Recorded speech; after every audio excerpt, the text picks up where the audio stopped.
जायचं शाळेला.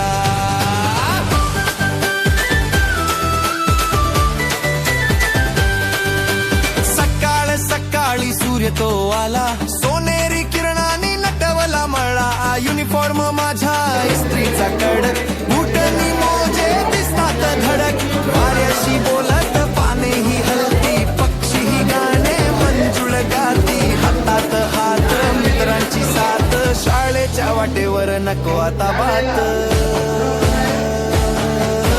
शाळेला जायचं जायचं शाळेला.